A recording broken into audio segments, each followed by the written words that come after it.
یعنی اس کو سمجھنے کے لیے ایک گہرائی چاہے. ہر کوئی انسان اس گہرائی کو نہیں سمجھ سکتا. یعنی ہمارے کلام کو سمجھنے کے لیے بعض چیزیں ہوتی ہے یعنی جس کو انسان یعنی جس کو فکر درکار ہوتی ہے. بعض ایسے چیزیں ہوتی ہیں جس میں بداہت ہوتی ہے، فی البدی جس کو کہا جاتا ہے. جیسے میں مثال دیتا چلوں کہ نظری وہ چیزیں، وہ علوم جن میں نظر و غور و فکر کرنی پڑتی ہے. اگر انسان اس میں بداہت چاہے تو ممکن نہیں ہوتی. جیسے بہت ساری کتابیں، بہت سارے علوم جس میں نظر درکار ہے، لیکن اگر ہم امام جعفر صادق علیہ السلام کی اس حدیث کو تطبیق کریں تو یہ معلوم ہوگا کہ حضرت امام جعفر صادق علیہ السلام کیا فرما رہے ہیں کہ ہمارے جو علوم ہیں وہ ہر کوئی نہیں سمجھ سکتا. ہمارے علوم کو سمجھنے کے لیے فکر درکار ہے. اگر انسان فکر نہ کرے ویسے ہی فالبدہ یعنی حاصل کرنا چاہے تو ممکن نہیں ہے. یعنی حضرت امام جعفر صادق علیہ السلام فرما رہے ہیں کہ ہمارے کلام کو سمجھنے کے لیے یعنی نبی سمجھ سکتا ہے، یا اس کا وسیع سمجھ سکتا ہے، یا وہ عبد سمجھ سکتا ہے جس کا اللہ تعالیٰ نے امتحان لیا ہو. ہمارے معاشرے کے اندر یا جہاں بھی امتحان سے مراد دو طرح کے الفاظ استعمال ہوتے ہیں عربی میں. امتحان جو ہمارے سکول والوں امتحان نہیں ہے، ہم امتحان ویسے استعمال کرتے ہیں. امتحان مطلب ایک عظیم کوشش کو کہتے ہیں، لیکن ہماری جو امتحان ہے اس کو کہنا چاہیے اختبار. یہ ہماری اختبار ہے، یہ ٹیسٹ لینا تھوڑا سا. لیکن امتحان اللہ تعالیٰ کی طرف سے ہوتا ہے انسان کے لیے. یہ جو ہمارے سکولوں میں ہوتا ہے یہ اختبار ہوتا ہے، یعنی چیک کرنا بندہ کس سطح پر موجود ہے. لیکن امام جعفر صادق علیہ السلام یہ نہیں فرما رہے، اختبار نہیں فرما رہے، بلکہ فرما رہے کہ اِنَّا کَلَامُنَا صَعْبٌ وَمُسْتَصْعَبٌ. ہمارا کلام جو ہے ثقیل ہے، یعنی اس کو ہر کوئی نہیں سمجھ سکتا. یعنی وہ شخص سمجھ سکتا ہے جس کا اللہ نے امتحان لیا ہوا، یا وہ یعنی یا نبی یا وسیع، یعنی اس کے وسیع سمجھ سکتے ہیں. ہر کسی کی بس کی بات نہیں کلام کو سمجھ. یعنی حضرت علی علیہ السلام نے جب خلافت کا آغاز ہوا تو حضرت علی علیہ السلام نے آپ کے دور خلافت میں یہاں تک کہ میں بتاتا چلوں کہ بہت سارے لوگوں نے بہت سے خلفاء کو بدعنوانیوں کی وجہ سے قتل کر چکے تھے. لیکن حضرت علی نے ان کے توسط سے معاشرے کی زمام کو اپنے ہاتھ میں لیا، اور یعنی یہ چاہتے تھے کہ جب حضرت علی آئیں گے تو ہمارے لیے جو پہلے جو خلفاء نے جو ظلم کیا ہے، جور کیا ہے، اس کا ازالہ کریں گے. یعنی پچھلے خلفاء نے یعنی فتوحات کے دائرے کو وسعت دی، یعنی اس عمل نے اسلام کو پھیلایا. نیز یہ خلفاء کے لیے ایک مثبت نقطہ شمار ہو گیا، اور اس نے لوگوں کے جیبوں کو درہم و دینار سے بھر دیا. اب حضرت امیر المومنین علیہ السلام کو اس دور کے خرابیوں کا ازالہ کرنا تھا.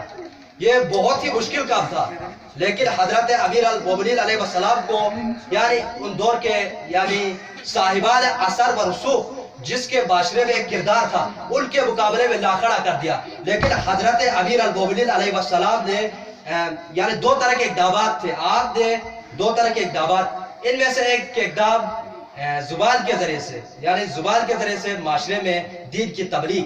وہ ایک ذریعہ یہ تھا کہ آپ نے جنگ و جہاد کے ذریعے، جنگ بھی جہاد ان کے ساتھ کہ جو معاشرے میں سرکشی پر اتر آئے تھے، مال و دولت جس کو آج کہا جاتا ہے پراپرٹی کی حوث میں آ کر، یعنی خواہشات، یعنی اپنی خواہشات پر قابو نہ رکھ پائے کہ وہ حضرت امیر المومنین سے تقاضا کرتے تھے مال دولت کے حوالے سے. لیکن حضرت امیر المومنین نے جو قانونی حاکم کے حق ادا کرنے پر تیار نہ تھے، سرکشی پر اتر آئے تھے، لیکن امیر المومنین علیہ السلام نے ان سے قیام کیا، ان کے ساتھ قیام کیا. کیوں؟ کیونکہ یہ چاہتے تھے کہ ہمیں بھی دین سے جب حضرت علی آئے تو کچھ نصیب ہوگا.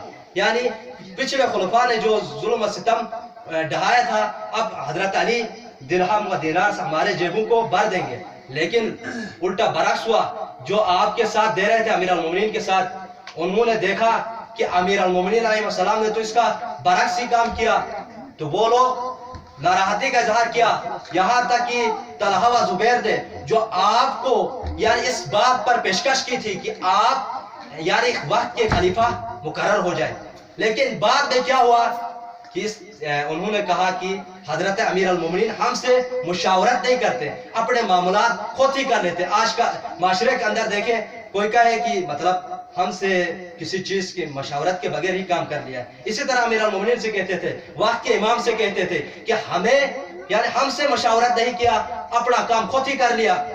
حضرت علی فرماتے ہیں، خدا کی قسم مجھے کبھی بھی اس حکومت کی لالچ نہیں رہی، تم ہی لوگوں نے مجھے اس حکومت پر راضی کیا، اب تم ہی اس پر مخالف ہو، کیونکہ میں نے خدا کی دین کو اور اس کی سنت کو اسی لاہ عمل پر یعنی بجا لایا، یعنی اس کے مطابق عمل کیا۔ ایسا نہیں ہے کہ یعنی میں آپ سے مشاورت کروں دین کے معاملات میں، دینی امور میں۔ حضرت علی اور عثمان کا ایک جگہ پر اختلاف ہوا حج و عمرہ باندھنے کے سلسلے میں، تو حضرت عثمان کو حضرت علی فرماتے ہیں کہ ما کنت لأحد الناس، یعنی میں کسی شخص کے خاطر سنت رسول اللہ کو نہیں چھوڑ سکتا، یعنی ترک نہیں کر سکتا۔ یعنی آپ کی جیسے آپ حضرت علی فرماتے ہیں کہ میں رسول اللہ کے پیچھے اس طرح سے چلا کرتا تھا کہ جیسے اٹھنی کی بچہ وہ اپنی ماں کے پیچھے چلا کرتا تھا، یعنی اس طرح قدر سیرت پر چلا کرتے تھے۔ ایک مرتبہ محترم بن عبداللہ رسول اللہ کے صحابی عمران بن حسین کے ساتھ علی کے اقتداء میں نماز پڑھ رہا تھا، اور نماز کے بعد ایک پوری روایت نقل کرتے ہیں کہ عمران بن حسین نے میرا ہاتھ تھاما اور کہا لقد صلی صلاۃ محمد ولقد صلی صلاۃ محمد۔ محمد نے عمران کی واقعہ نقل کر رہا ہے کہ علی نے جو نماز پڑھائی وہ محمد کی طرح نماز پڑھائی، جس طرح سے محمد نماز پڑھایا کرتے تھے اسی طرح نماز پڑھائی۔ اسی کے بارے میں ابو موسیٰ اشعری نے بھی کچھ روایات نقل کی ہے، وہ بھی کہتے ہیں کہ ذکرنا علی ابن ابی طالب صلاۃ النبی، علی ابن ابی طالب نے ہمیں محمد والی نماز یاد دلا دی۔ جب حضرت رسول اللہ صلی اللہ علیہ وسلم خطبہ دیتے تھے تو اس وقت حضرت علی دور کھڑے ہو کر حضرت علی وہ خطبے کو دہراتے اور یعنی اس پر عمل کرتے، اور خود حضرت علی فرماتے ہیں کہ میں نے ایک لمحے کے لیے بھی رسول اللہ اور خدا کی سنت کی مخالفت نہیں کی۔ آپ خود فرماتے ہیں کہ یعنی آپ کے برسر ممبر اعلان فرماتے ہیں سلونی قبل ان تفقدونی، مجھ سے پوچھو اس سے قبل کی یعنی میں اس دنیا سے چلا جاؤں، آپ کے درمیان نہ رہوں۔ لیکن افسوس ایسا نہیں ہوتا تھا، مسجدوں کے اندر بڑا رش ہوتا تھا۔ بعض اوقات میں نے یہ حدیث بھی اسی لیے چوائس کیا تھا، انتخاب کیا، کیونکہ حضرت علی کے مجالس میں بہت سارے لوگ آتے تھے، جیسے آج بھی آتے ہیں، کچھ کی غرض کچھ اور ہوتی ہے، لیکن وہاں پر بھی آتے رہتے تھے، لیکن کچھ سنتے تھے لیکن ان کو بات سمجھ میں نہیں آتی تھی۔ اسی وجہ سے امام جعفر صادق علیہ السلام نے فرمایا تھا کہ ہمارا یعنی کلام ہر کسی کو سمجھ میں نہیں آتا، اس کو سمجھ میں آتا ہے جو تقوی کے اعلی مقام پر فائز ہو۔ یعنی امتحان القلوب مطلب یہی ہے کہ یعنی جس کا اللہ نے امتحان لیا ہو، یعنی امتحان لینے سے مراد کیا ہے؟ تقوی جس کے اندر راسخ ہو گیا ہو۔ یعنی اگر یہ دیکھیں تو رسول اللہ کی سیرت پر خود حضرت عائشہ بھی روایت نقل کرتی ہے کہ علی ایک والدانہ طرز عمل بھی تھا حضرت علی کے ساتھ عائشہ کا، اس کے باوجود فرماتی ہے کہ علی عالم الناس بالسنہ، یعنی علی تمام تر لوگوں میں سنت کے عالم ہے، تمام تر فقیہ ہے، یعنی کسی کو بھی آپ کے برابر، آپ کے پلے کے برابر، آپ کے ساتھ یعنی مقابلہ نہیں کیا جا سکتا علم کا، یعنی حضرت علی کے بارے میں کہتی ہے۔ اور ایک مقام پر عائشہ نقل کرتی ہے کہ علی رسول اللہ صلی اللہ علیہ وسلم نے کائنات کے اندر، پورے کائنات کے اندر محبوب ترین انسان حضرت فاطمہ الزہرا سلام اللہ علیہا اور حضرت علی محبوب ترین افراد میں سے تھے۔ یعنی فاطمہ زہرا سلام اللہ علیہا کی وہ سیرت، اس کو جس کو نقل کرتی ہے عائشہ، اس کے بارے میں بہت سارے روایات بھی نقل کیے گئے ہیں۔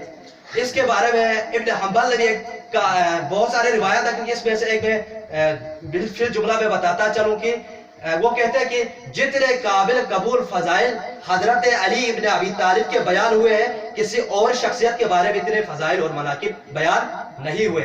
اور وہ اپنے ایک مقام پر بیان کرتے ہیں کہ ان ابی طالب لا یقاس باحد، ابی طالب کا کسی ایک فرد کے ساتھ بھی مقایسہ نہیں کیا جا سکتے۔ کیوں؟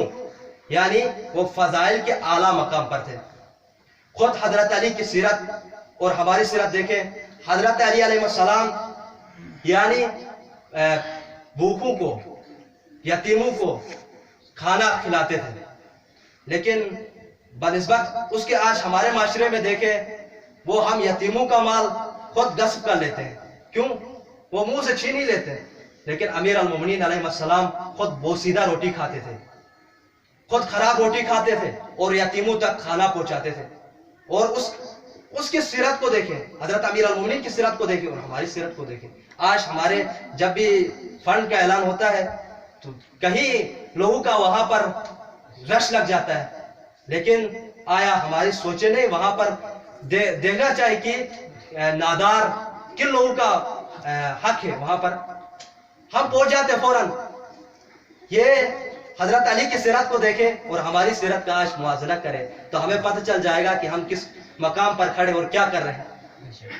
ہمارے جتنے بھی امور ہیں صرف رسومات کے حد تک ہے، ترتیب سے شروع ہوتے ہیں، یعنی ایک ترتیب سے صلوات یا دوسرے۔ دین کے اندر دین کی گہرائی کسی عام انسان کی فہم سے بالاتر ہے۔ یعنی دین فقط ایک صلوات کا مجموعہ نہیں، دین فقط چند نوحہ پڑھنا یا ان کے علاوہ چند امور، چند اعمال کا مجموعہ نہیں ہے۔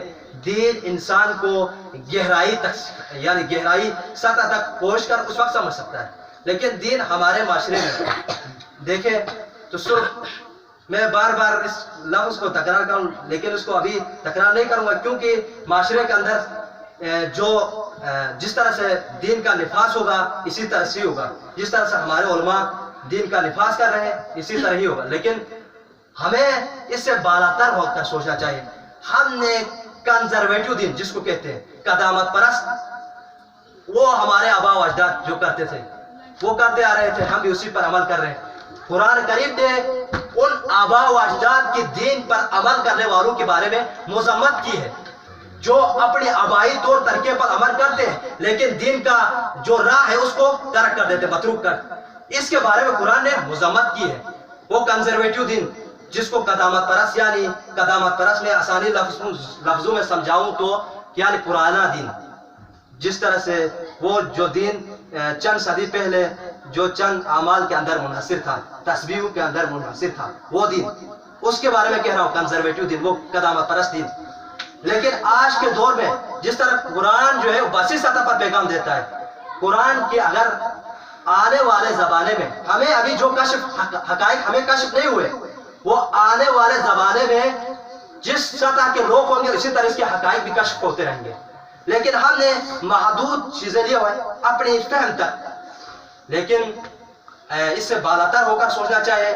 قرآن میں نے چند دن بھی بتایا ہے کہ قرآن فال نکالنے والی کتاب نہیں ہے، کیونکہ کتاب سے اور بھی استفادہ کیا جا سکتا ہے۔ کتاب فقط میں ایک مثال دیتا چلوں تاکہ آپ کو سمجھ میں آئے کہ اگر مثال ایک پیغام رساں ہے، آپ کے سامنے کوئی خط لے کر آتا ہے تو کیا آپ لوگ اس کے خط کو 10 شروع سے پڑھتے ہیں یا اس کی پیغام کو سمجھنے کی کوشش کرتے ہیں؟ پیغام کو سمجھنے کی کوشش کریں گے یہ خط میں کیا لکھا ہوا ہے، کیا سمجھانا چاہتا ہے، لیکن در حقیقت یہ قرآن جو ہے پیغام رساں حضرت محمد صلی اللہ علیہ وسلم کی طرف سے یہ ہمارے لیے آیا، لیکن ہم نے 10 شروع سے پڑھ لیا قرآن کو، مختلف قاریوں نے بہت شروع سے پڑھ لیا، لیکن اس سے پیغام کیا دے رہا ہے وہ ہمیں سمجھ میں نہیں آ رہا ہے، بلکہ اس سے فقط چند اعمال نکالے ہوئے مختص، یہ ایام محرم میں یہ آیت پڑھنی ہے، محرم میں یہ کرنا ہے، باقی مجالس میں یہ کرنا ہے، یہ مخصوص ہماری یعنی دین ہے۔ یعنی اس دین کو یعنی تھوڑا سا وسیع سطح پر سوچنے کی ضرورت ہے، لیکن ہمارے اور بھی چیزوں میں دین کی طرف کوئی رغبت نہیں ہے۔ میں آج یہ بتاتا چلوں کہ ہمارے یہاں پر ماں بہنیں بھی ہو یا دوسرے بھی دین کا دجیہ اڑائے. کس طرح سے؟ دین کو فقط اپنے ذہن اور گمان وہم اور اپنی سوچے و تخمینے اندازے سے دین کو نافذ کیا ہوا ہے. اپنا ذہن جو کہتا ہے اسی کے مطابق نفاذ کیا. میں یہاں تک کہوں کہ آج سوشل میڈیا پورے یہاں پر آج سوشل میڈیا پاکستان کے اندر جتنا بھی سوشل میڈیا ہمارے لیے حجت نہیں ہے. کیوں؟ بہت سارے لوگ کہیں میڈیا میں ہمارے لیے حجت نہیں ہے. یہ نہیں ہے کہ ہمارے لیے جو حجت چیز ہے وہ ہمارے مجتہدین ہیں وقت کے امام. لیکن ہم نے آئے دن پاکستانی خبروں میں سن لیا ان کے مطابق دین کو عمل کر رہے ہیں. یعنی دین کے اعمال اگر انسان ان کے مطابق بجا لائے تو باطل ہے. کیوں؟ وقت کے امام یا نائب جو کہہ رہے ہیں اس کے مطابق عمل کریں, جو فتاوا اس کے مطابق عمل کریں. بنسبت ہم ویسے ہی اپنی طرف سے اعمال بجا لاتے رہے کسی کی تقلید کے بغیر, در حقیقت یہ اعمال ویسے ہی راگاہ چلے جائیں گے. لہذا ہمیں سوچنا چاہیے کہ دین کی طرف ہمارا ریشو کس قدر وسیع سطح پر ہے, کیا کر رہے ہیں ہم. یعنی دین اپنی طرف سے روزانہ کھائے. آئے دن میں نے سنا کہیں لوگ میرے پاس آئے مسئلہ پوچھنے کے لیے گناہوں میں غرق ہو. در حقیقت جس نے بھی جن مفتیوں نے بھی ایسا فتوا دیا ہے وہ بھی در حقیقت گناہگار ہے اللہ کی بارگاہ میں. انہوں نے دین کا دھجیہ اڑا دیا ہے. مسئلہ کو سمجھنے کی کوشش کریں کیونکہ مسئلے دین کے معاملات میں نے جیسے حدیث کو نقل کیا کہ ہر کسی کو سمجھ میں نہیں آتے ہمارے معاملات. امام جعفر کہہ رہے ہیں کہ میرے کہہ رہا امام جعفر صادق فرما رہے ہیں کہ ہمارے معاملات سمجھنے کے لیے ایک سوچ کی ضرورت ہے, فکر کی ضرورت ہے. یعنی جیسے بحث ہوتی ہے علوم کے اندر کہ اسباب آتی ہے, یعنی کچھ اسباب ہوتے ہیں, اسباب توجہ. بعض چیزیں ہوتی ہیں فی البدیہہ ہوتی ہیں جس میں انسان کو غور و فکر کرنے کی ضرورت ہی نہیں پڑتی. فوراً اگر اگر آپ کے سامنے آئے تو آپ اس پہ غور و فکر و تحقیق نہیں کریں گے. کیوں؟ اس پہ غور و فکر کرنے کی ضرورت ہی نہیں, آپ کو جلائے گی تب معلوم ہو جائے گا آپ کو. لیکن اس کے بنسبت دوسرے چیزیں ہیں جس میں غور و فکر کرنے کی ضرورت پڑتی ہے. دین ہے, دین آگ کی طرح نہیں ہے کہ فوراً ہی سمجھ میں آئے جلا دے, بلکہ دین کے مطالب کو سمجھنا پڑتا ہے, دین کے مطالب کو گہرائی سے سمجھنا ہوتا ہے. اس لیے میں کہتا ہوں کہ خود سے یعنی دین کے اوپر عمل نہ کریں بلکہ کتاب و سنت خدا جس طرح لائعمل پیش کرا اس کے مطابق عمل کریں. اگر ہم ویسے اپنی طرف سے عمل بجا لاتے رہے تو یہ راہ گاہ چلے جائیں گے, کسی کام نہیں آئیں گے. یہ باواز بلند تر سنوا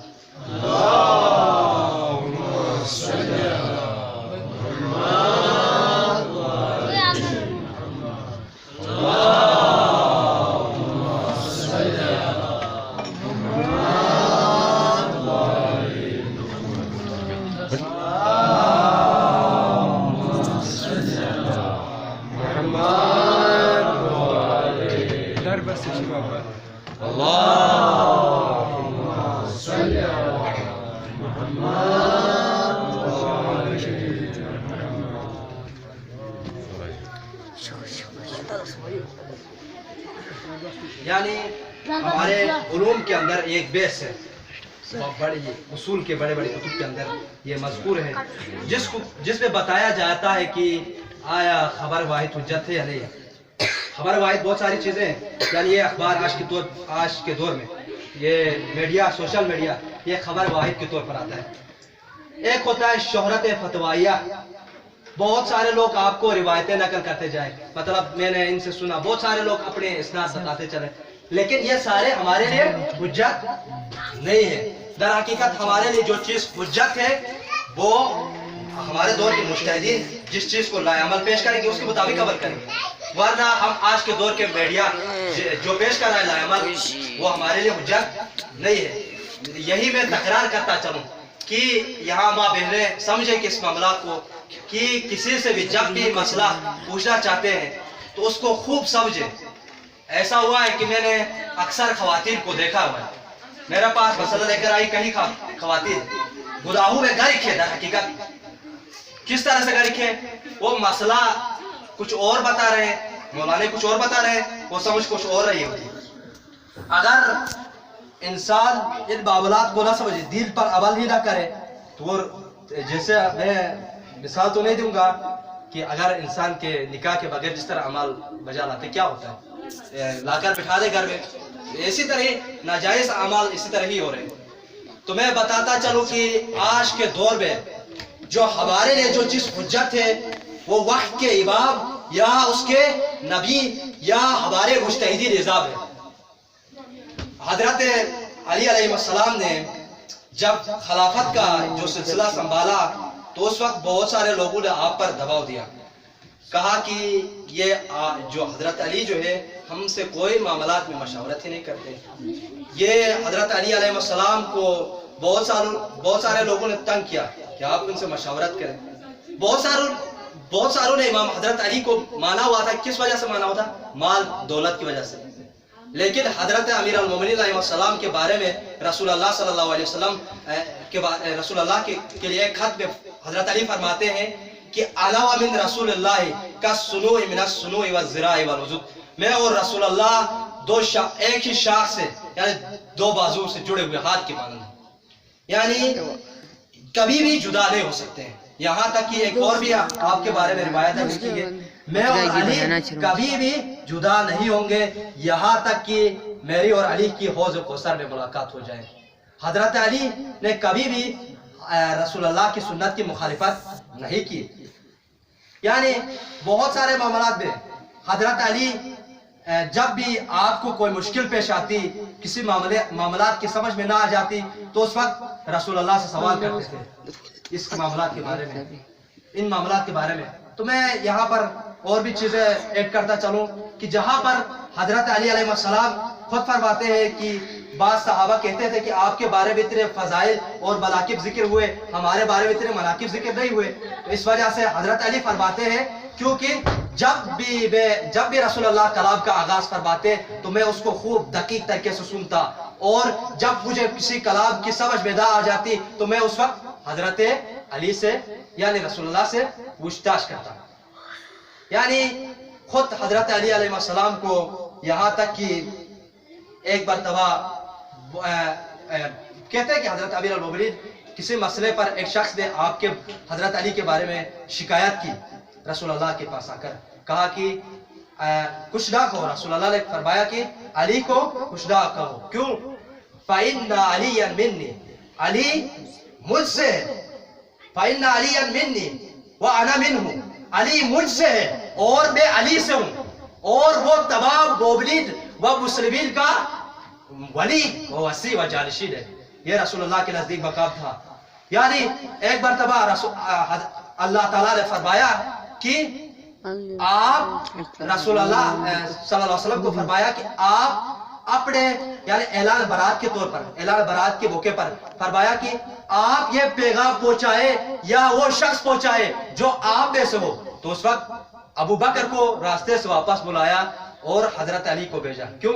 حضرت علی رسول اللہ سے تھے اور رسول اللہ علی سے تھے. اس وجہ سے حضرت رسول اللہ نے ابو بکر کو واپس بلایا.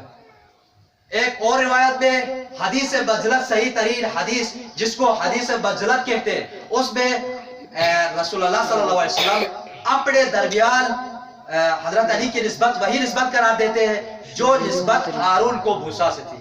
ہارون کو موسیٰ سے کیا نسبت تھی؟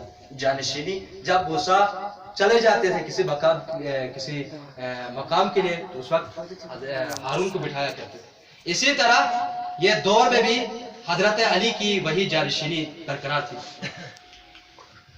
وہ حضرت علی علیہ السلام جب ماہ رمضان میں جب حضرت علی 21ویں رمضان کو جب امام علی نماز کے لیے تشریف لے جا رہے تھے تو اس وقت فرماتے ہیں کہ جب نکل رہے تھے تو امام جعفر صادق علیہ السلام ان کے بارے میں فرماتے ہیں کہ آپ کو شہادت کے بارے میں بخوبی آگاہ تھے.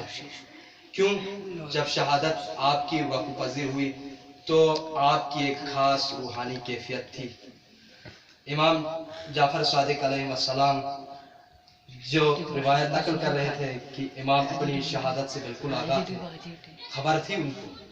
اسی وجہ سے امام نے وصیتیں کر کے گئے تھے یتیموں کے ساتھ صلہ رحمی اور حج اور قرآن کو سکل اکبر. یعنی حضرت امیر المومنین فرماتے تھے اپنی قوم سے مخاطب ہو کر کیا میں نے تمہارے درمیان سکل اکبر قرآن مجید پر عمل نہیں کیا؟ کیا میں نے تمہارے درمیان عدل کا لباس نہیں پہنایا؟ تو یعنی آپ اخلاق کریمانہ لباس پہچانتے. جب حضرت امام علی علیہ السلام کو ابن ملجم مرادی نے ضربت لگائی تو اس وقت ملجم نے 3 دن تک ضربت کو زہر میں بجھا کر رکھا. یہ ایک دابکار عورت جو کتام بنت شجنتہ بنت عدی، جس نے عمر ملجم بنت عدی سے یہ درخواست کی تھی کہ آپ حضرت علی کو قتل کر دیں. یعنی انہوں نے اپنی مہر میں 3000 دینار اور حضرت علی کا قتل مانگا.